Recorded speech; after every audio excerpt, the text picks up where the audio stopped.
Good afternoon, Pak Luhut. Afternoon, Patrick. Yeah. First of all, I would like to thank you, Pak Luhut, for your leadership during the difficult time we went through starting in July, when we got hit very badly by the Delta variant. I still remember that at one point, we had 60,000 cases per day and with a very high death rate. But to sum it up, today we had turned around from being the worst to be the best in the region in terms of new COVID cases. So, obviously, when the president appointed you to lead the effort to contain the Delta variant in Java and Sumatra, we were happy knowing that it was on the right man was handling it, and the president was proven to be right.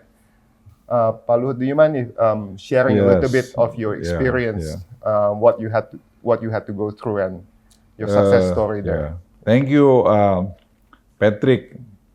I still remember that, I think Sunday, President phoned me, and he asked me what happened with this, COVID situation. At the time, a little bit already up, So I said to the president, yes, the situation is not look good, but we don't know the whole picture of this issue, But then the president said to me, Pak Luhut, maybe you have to be in charge on this issue, So I ask you to tackle this problem.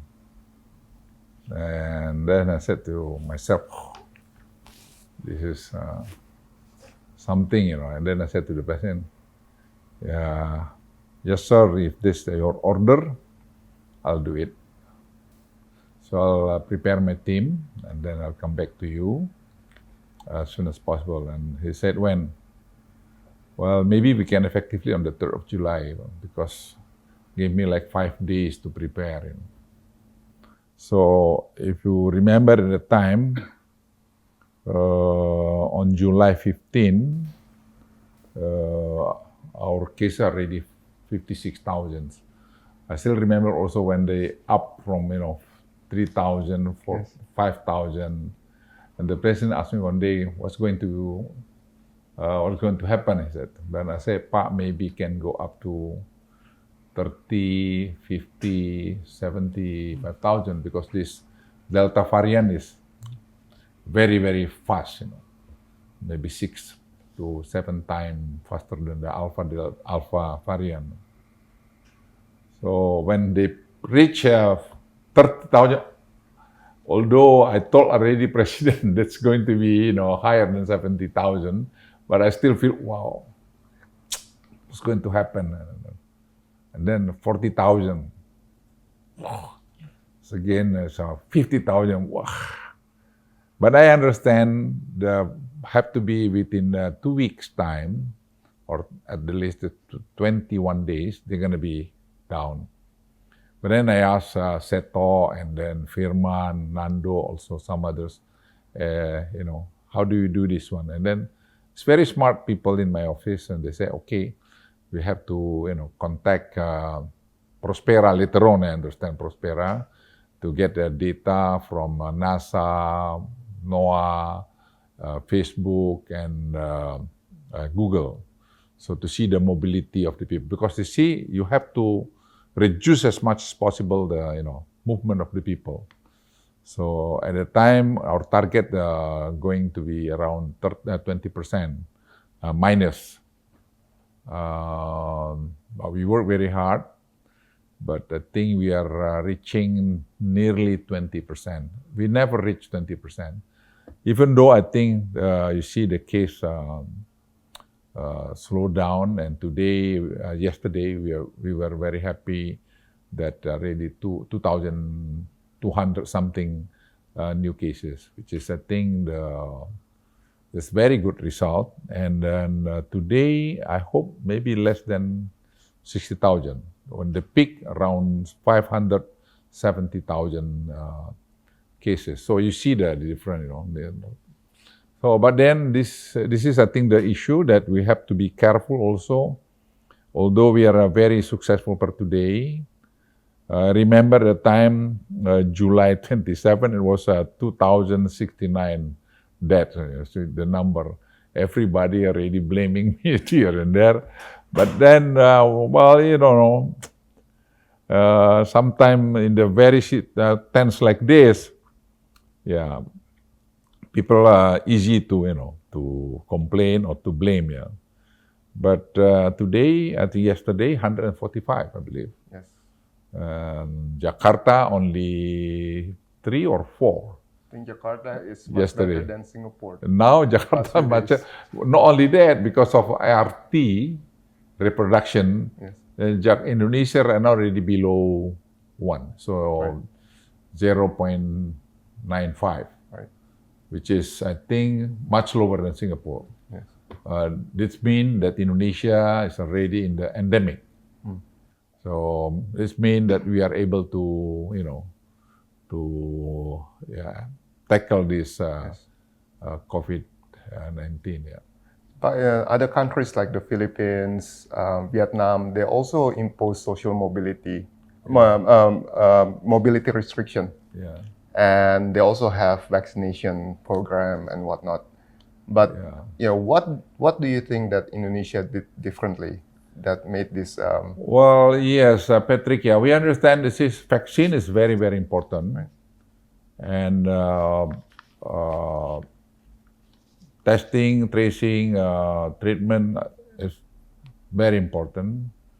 Compliant to health protocol is very important. Mask and etc. And the one I think is very important that we found out later on. In Indonesia, we discover more than 39% number of death from the villagers. Villagers, old people with comorbid, and with the Alpha variant, we keep telling people to stay at home. I mean, self-isolation. But with the Delta variant, we cannot do this. So we have to remove them to the centralized isolation. Why to do so? Because centralized isolation, they have all facilities, while isolation they don't have, especially in the kampung. Maybe different in Singapore, but Indonesia, you cannot do it. So immediately we mobilize from kampung, from Villages. to the central isolation. I don't know how many thousand, maybe 30, 40, 50,000 maybe. Wow. That immediately down. So because less and less clusters. Because when they take one from the family, hopefully no more cluster within the family. Similar also. So you can imagine if that 20,000 people, assume maybe 8,000 clusters that you can reduce. It must have been a very difficult undertaking, Pak, because we are Yes, many indeed. regional governments have their own That's- autonomy. I mean, That's it's not as simple as it sound. You made it sound like. Yeah, people said, well, also they criticizing me because of, you are not epidemiologist, you don't know. I said the decision-making process cannot be only one science or one, from like epidemiology. You have to also deal with the medical doctor. And medical doctor, you're talking about the lung specialist, you're talking the kid specialist, and many. And then you're talking about the economy, you're talking also about the sociologists, and then you're talking about security. So then we have to look at that together for the decision-making process. Yeah. So it's not easy, but we listen to everybody. Everybody want to give some information. Yeah, we listen to them. If you think this fit into our strategy, we go ahead. Yeah. But we are almost we almost celebrating the second anniversary of COVID-19 hitting Indonesia. Oh yeah, yeah. Now I think first 18, quarter, 19 months. Yeah. Yes, first quarter next year we'll be celebrating second anniversary. In your view, Pak, what are the most important lessons that we should learn over the past 2 years? What should we do differently as a country going forward? Yeah, for Indonesia, I believe now we are much better to 6 months ago. in terms of our experience, in terms of number of bed in the hospital, and oxygen.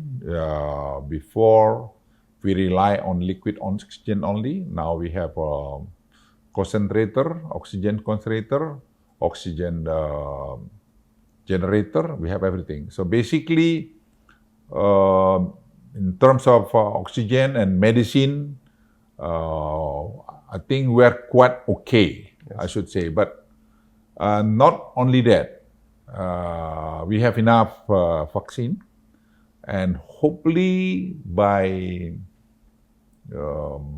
March, April next year, we can starting producing vaccine RMNA. So this is, I think, produced in Pulau Gadung. There's like 30 million a year. So by the following year, we can go up to 70 million. Yeah. At the same time, also vaccine Merah Putih. Hopefully by July this year, we're going to produce 100 million 1 year. So if you look at the hope or the profile of Indonesian health care, I think much better than 6 months ago. Besides that, we learn from Indonesian side that we are doing a health reform in Indonesia, which is, I think, very, very beautiful. So now, because we learn when the India lockdown, even paracetamol we don't have. So we have to import. So we don't want to happen again in Indonesia. So now we have a paracetamol industry. We have also like remdesivir, like many medicine right now. So at least we're going to have our own 70 to 80%. Yes. That's I think we learned from that one. But from the medicine itself, from this virus itself, the COVID-19, we learn much, but still a lot unknown. Yes. Still a lot unknown. Pak Luhut, you also mentioned earlier that you use a lot of data. Yeah. And I guess data played a very important role in your decision making. Yes, indeed. Do you expect that the government is going to rely more on data going forward in managing not only COVID, yes, COVID indeed. crisis, Pak? I forgot to tell you something about the Peduli Lindungi. Yeah. I think Peduli Lindungi also, this is our platform, yes, help us very much. You know, this is, I think, to tackle this, to monitor this COVID, I think we are using now the Peduli Lindungi, which is, I think, based on data. Yes. So we just had a meeting, cabinet meeting this afternoon. We're going to integrate all the data. So then decision making based on data. Yes. So we understand the movement of people. Yeah. But I think it's not enough for that, you know. The participation of the people, any element in this country, have to be in one. Yes. Because this is the common enemy. We don't know, maybe the third wave can come, or the different variant, maybe this Delta, maybe Charlie, maybe Bravo, we don't know yet. So anything could happen, Patrick. So if I may also appeal to the people, hey, look, this is common enemy. But the other thing I should say, Patrick, we have to be proud to be Indonesian. That before people look at Indonesia like this, you know, oh, Indonesia cannot handle this one. Now Yes. we prove it as a nation. Yes. We handle our problems. It's not easy to handle this one because Indonesia, 277 million population with so many islands, it's not easy to tackle this one. Yes. So we have to look at this. So many hurdles here and there, you know.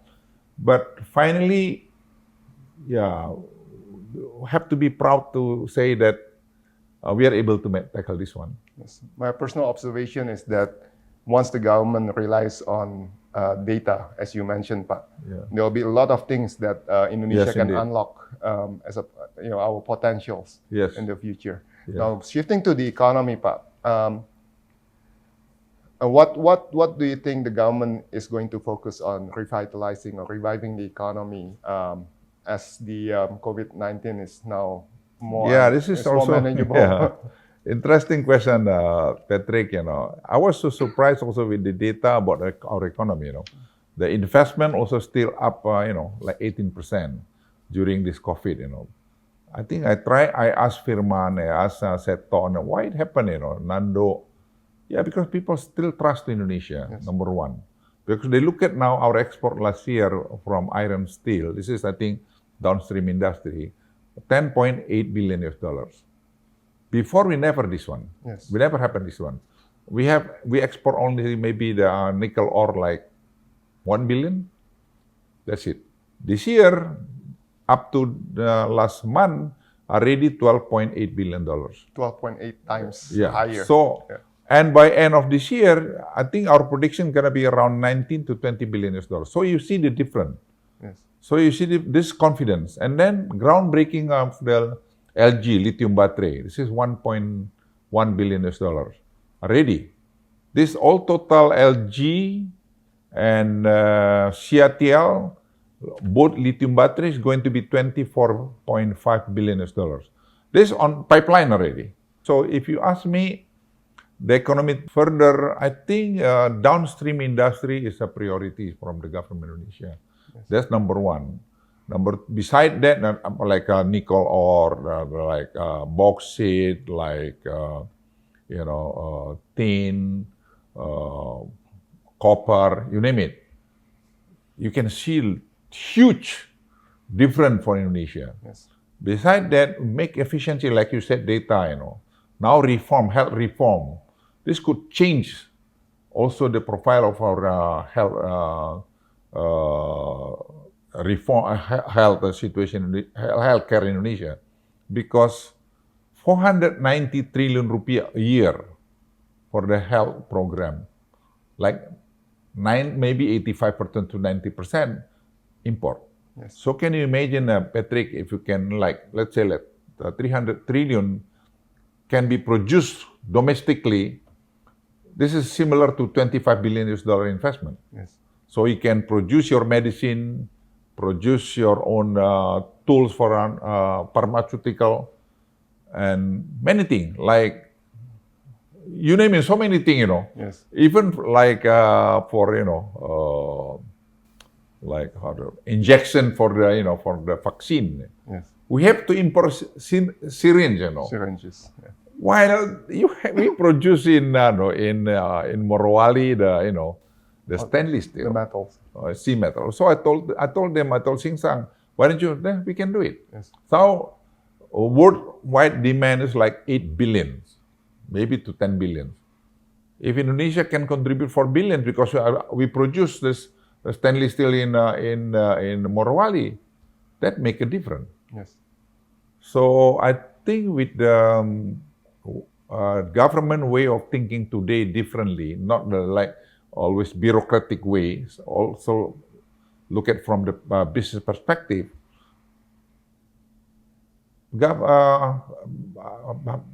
Jokowi administration could change the profile of our economy in the near future. Yeah. Well, I guess the downstream industry is a big success and a legacy that Yes. this administration Yes, and with you as well, Pak, at the helm, is quite amazing what the country achieved under a very short period of time. I think it's about 5 years that. Yeah, the I think government- 6 years. 6 years. 6 years, yeah. Yeah, 6 years. So this Patrick, I don't know, yeah, maybe. Yes, because I think the leadership President Joko Widodo, he gave a good example. That's, I think, the bottom line. He doesn't have any personal business, family business within the government. Yes. Give example to all his member of cabinet and also to the people. So none of us right now, I believe, has business. I think it can easy to check today because with the data today, with Transparent. digitalized today, you cannot hide. Yes. You can see whether Luhut or whoever within the cabinet can do new business during Yes. their terms. So that's, I think, one thing, and number one. But number two, the president vision. It's like a new capital. He's still going to do it Yes. because create job opportunity, Yes. bring hope, and everybody happy with that. We'll make some survey also. wow, people love it. So you'll see, I think the new capital gonna be it's a model, to the world that we are able to make something Yes. very beautiful, efficient. Yeah. We are a small private equity player, but we know that at the end of the day, having a vision is one thing, but being able to execute the vision is even a more challenging thing to do. So Pak Jokowi is lucky to have you, and I think what we need to do is to clone you, Pak. If we can have 3 more of you, I think we are going to be in a good position. No, there are so many good guys over there. Young people much smarter than me, and they're good. That's why I love to groom them, because my era is already fading. I mean fading away. It's about to go. Because it's just enough. You have to prepare young people to do it. So the other thing around very beautiful, about the fiber optic, from US, landed in 6 point in Indonesia. Not gonna go over outside of Indonesia. So like in Bali and Manado, new capital, Jakarta, Batam, another one. So you will see, we're going to have 1 giga Connectivity. data center here. We have to have our own national cloud. Yes. We are not only a digital colony, Yes. We have to be, we are A digital master. digital master. Why such a big country? I said to the president, "Pa, why such a big country like this become a digital colony of so many countries? No, it's enough. So it's about time for us." And the president said, "Move." So we're going to move. Thank you, Pak. You've been very generous with your time. We have a lot of big investors listening to this interview. Do you have any message that you want to send across? Well, we love so much, the big investors, small investor, medium investor to invest in Indonesia, and don't hesitate to invest in Indonesia. See, like LG, like Hyundai, like CATL, they love to invest in Indonesia. Why? Right now, it's not very difficult to invest in Indonesia anymore. So all the standards around the country, Indonesia, you can get it here. In a way, I can help you directly, to get the license, get license for your business in Indonesia. And if you have any problem, I think Patrick also is a very good person. You can also talk to him. If you still have problem with Patrick, you can talk to me directly. I have Nando. I have here also Firman and Seto. You can talk directly to them. I promise you, they will help you. I promise you, they'll help you. You're not going to have a problem with that. If you still have a hurdle here, hurdle there, it's very normal, but we can handle it. Don't hesitate to do this when you come to Indonesia. Indonesia is different than 10 years ago. Thank you, Thank Pak. you very much. Thank you, Pak. Much appreciated. That was great. Thank you. Terrific.